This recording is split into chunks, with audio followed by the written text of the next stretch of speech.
welcome to the Experian Up series. My name is Nicolette Mashile. I am also known as the Financial Bunny. Today we're talking about the burden of a bad credit. Now I want you to imagine as an individual, if you are sitting with bad credit and you're not doing anything about it, it potentially has impact in terms of the credit lines you can get approved for. Not only about credit lines, but also the interest rates that financial institutions will be willing to afford you.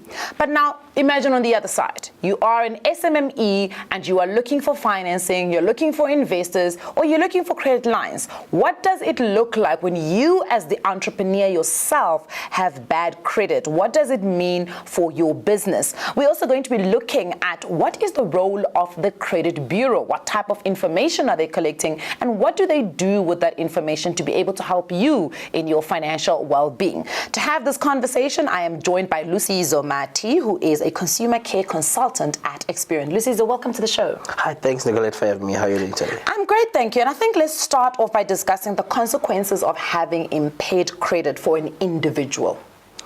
No, Nicolette, bad credit affects all of us, and it only differs on how disciplined you can be as a person.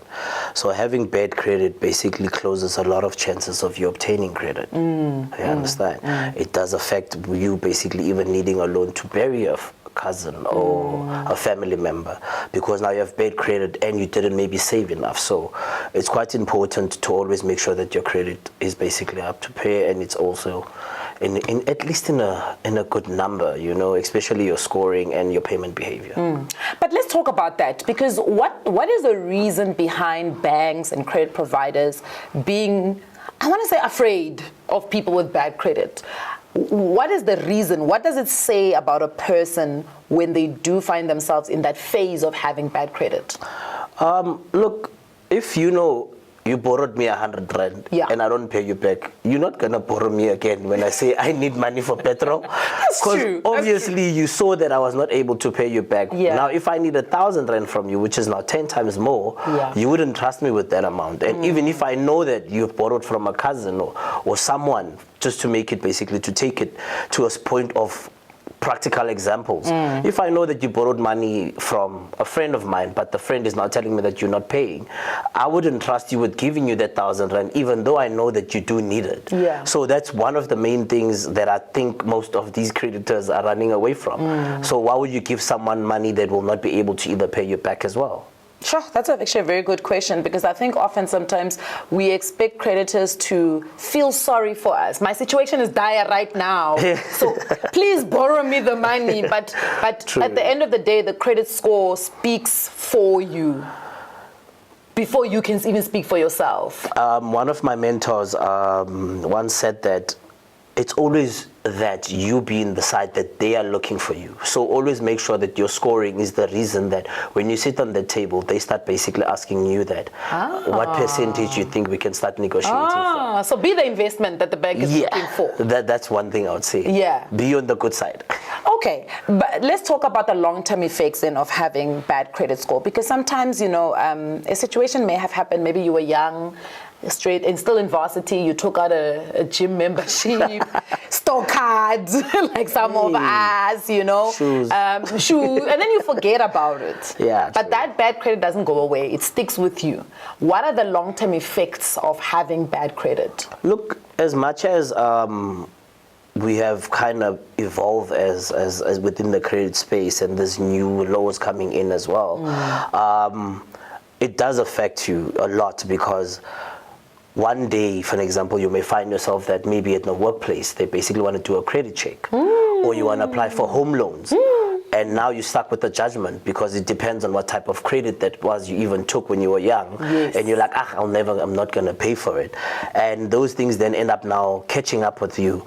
And that's quite the side effect of it. But for some cases, there's people that actually find ways to bounce back and fix it. So I'd always say find a way of paying that debt, even if it's at the negotiated amount, even if it's 50 rand for now while you're still a student, up until you're able to get to a point where you'll be able to give a suitable installment. I like that. I like the bouncing back idea, because I think what's important for people to understand is that your bad credit then does not necessarily mean that you're going to have bad credit in the future. It True. can be fixed. Very, very right? much true. Now, here's the thing that South Africans often like to do is because of the Prescription Act, they want to abscond and lay low and hope it goes away. Is it worth it to do that? Look, if you've got time and probably a lot of money, you can, because you probably will never get credit care if you've got money, because that's probably the whole plan that I think some consumers may have. But 30 years of your life is basically a waste, because now you have to wait for more than 3 years for you to be able to first get that debt off. And either way, nowadays, when you read the National Credit Act, you'd see that actually that account is not removed. Yes. They now close it. Yes. It was supposed to have been closed in the first place. But I mean, it's not going to go away anyway up until it reaches what we call a retention. And retention is also about 5 years as per the National Credit Act from the last time it was closed. So you see now that's about 8 years before that bad debt would basically disappear. If you've got 8 years, yeah, you can. But I would advise that try and find a way to just settle that account. Yeah. I agree. I think trying to lay low for 8 years, just it's basically your whole financial life on hold. Yeah. I can't buy a house. Yeah, because look, with each and every type of credit that people apply for, there's also different categories. So you may find that, yes, that account is closed, but now I know of some credit cards that goes up to the last 12 months of your credit. So remember, that account will still be reflecting June 2024. So chances are they will either give you the product that you're looking for, but at the high interest rate. Whereas if you could have paid it maybe 2 years ago, that account would have basically then, I would have said, revived itself and started contributing towards your credit score. That's quite interesting. The account would have contributed to your credit score, and I think that's an important one that we should speak about a little bit later on. I want to get into the impact of a bad credit on businesses, because often I think we think it's just for the individual. A credit score is only kept for the individual. Maybe let's start with like this. Is a credit score kept for businesses? Yes. Remember, when you check your credit profile as a consumer, especially if you're an entrepreneur, you would always notice that the business that you have under your name, if it's registered, would also be linked to your credit profile. So sometimes you find that the business has a good performance, but you, the director or part of the business executive, you have maybe a judgment on your name. So you would find that that affects then the applications done through the business or for funding or whatsoever they may be looking for, that it may be declined. So it does affect the business as well. Sure, that's terrible. And I can imagine if you coming to me as, let's say I'm an angel investor and you're looking for money, and then I'm checking your credit profile, and then you as the entrepreneur that I must believe in has bad credit. I'm not giving you my money. It does basically shout mismanagement of funds. Yes, I like that mismanagement of funds. So yeah, it does really play a bigger role. I know of a business that one of the directors, actually the main guy that runs it, was once basically struggling with a situation where he basically had a problem, and the business was basically thriving because he had clients, he had people that he was working with, but he found himself basically under debt review, and that basically affected him as the director, but it also had an impact on how the company was then going to get sorts of funding and for type of businesses that he can now basically obtain, because some service providers would tell you that, listen, we can't work with you because we are seeing that this is the situation in your name, or I can't put money into your business as an investor due to 1, 2, 3, and 4, which is basically done by the director or the executive. So it's quite very important to always keep both the business and your personal profile up to pair, so that you can find yourself at least opportunities as well, because imagine now you're running a business but you can't get funding, and it's only going to take one deal for you to basically make it, and now you can't, and you're losing opportunities. I'm actually thinking about that because I run a business, and sometimes when you fill in the vendor forms, they ask if you want a credit account, but basically the credit account is not really a credit account, it's just it's a non-COD account, so that you don't pay now, you pay at the end of the month. Yes. I can imagine having to pay cash for everything. because of an impaired credit profile. Now you're running out of funds because now you won't even be seeing your profits. Let me tell you, I don't want to talk about cash flow issues in a business, but let's talk about the role of credit bureaus and the credit scoring system in the financial system, right? Maybe let's start off by getting an understanding. What is a credit bureau and what is its main role?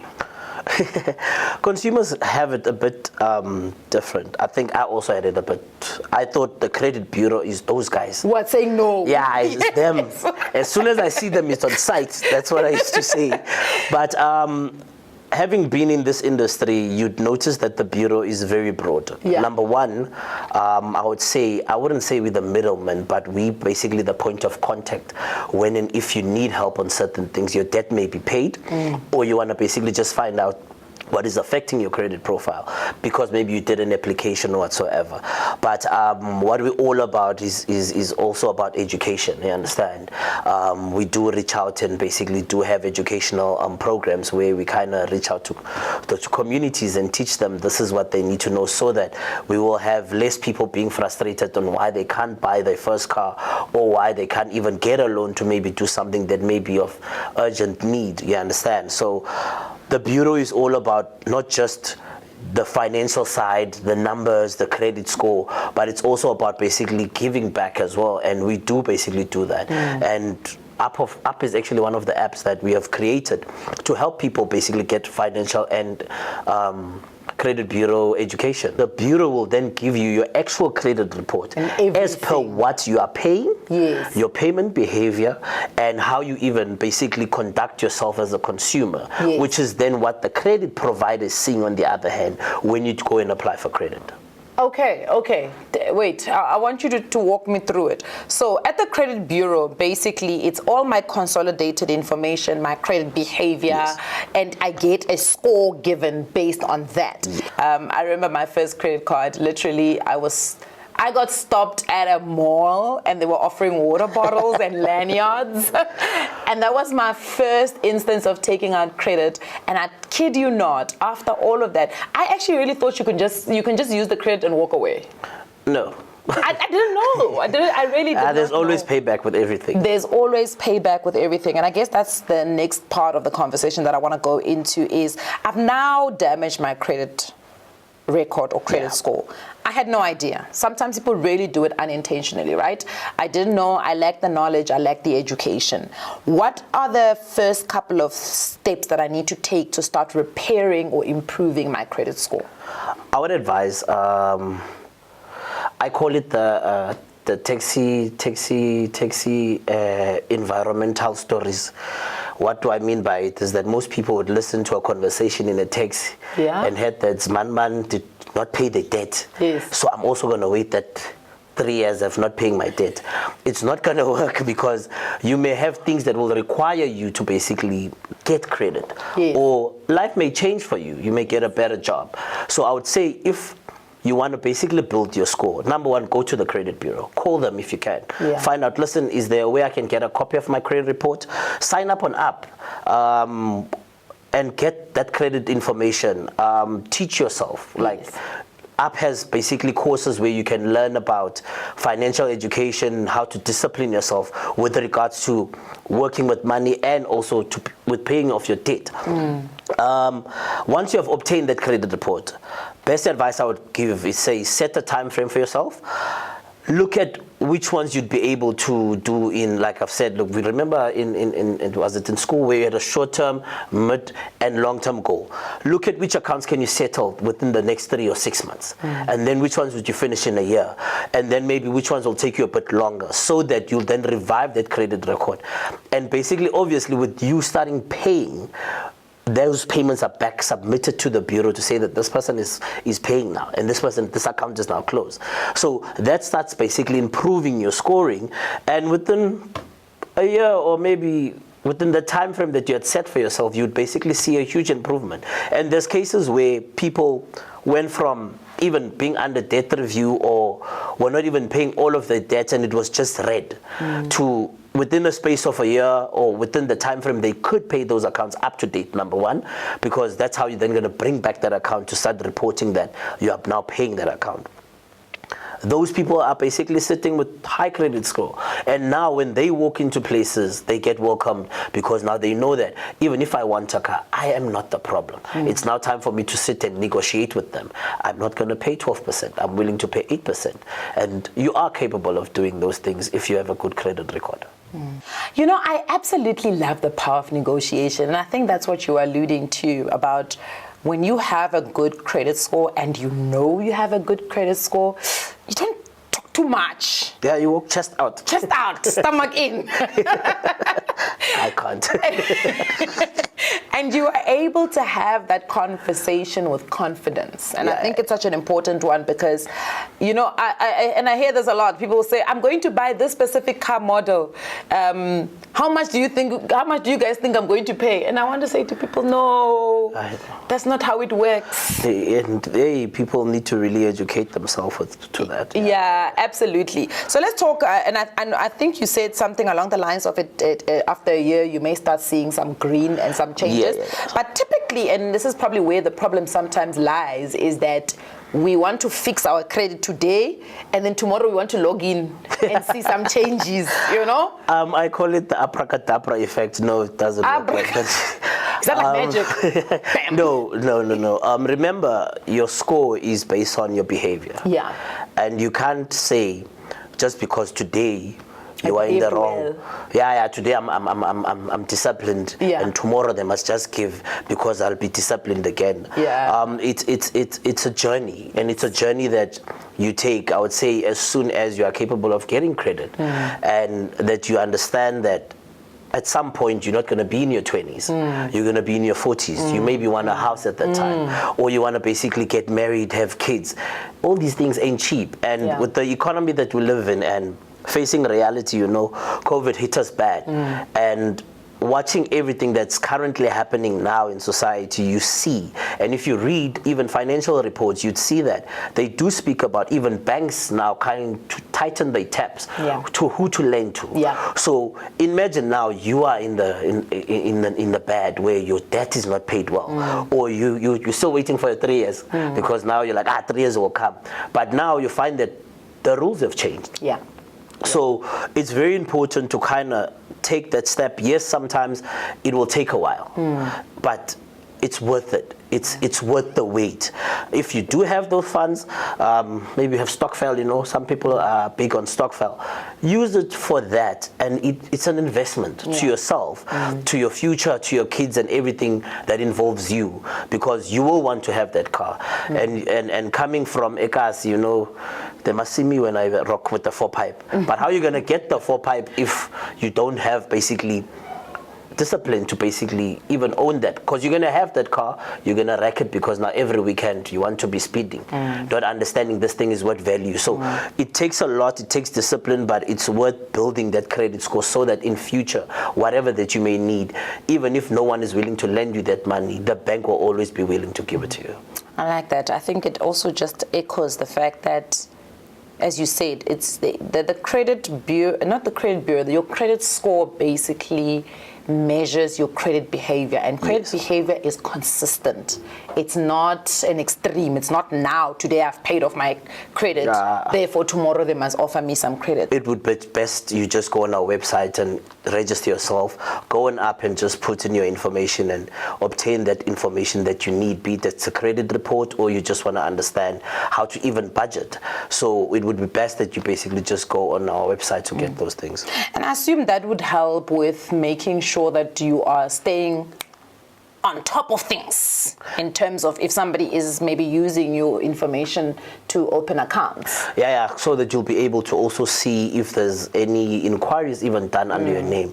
And you know, with how open we are, you can literally also query those things and even log disputes if you know that you didn't do the inquiry. Yeah, I saw the other day somebody did an inquiry on me on a clothing account, and I was like, this is very off because I have not opened a clothing account. So that's quite an interesting one.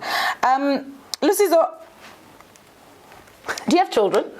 Yeah, I've got 2. You have 2 children. Okay. Are you married? You have a partner? I'm waiting on the Lord.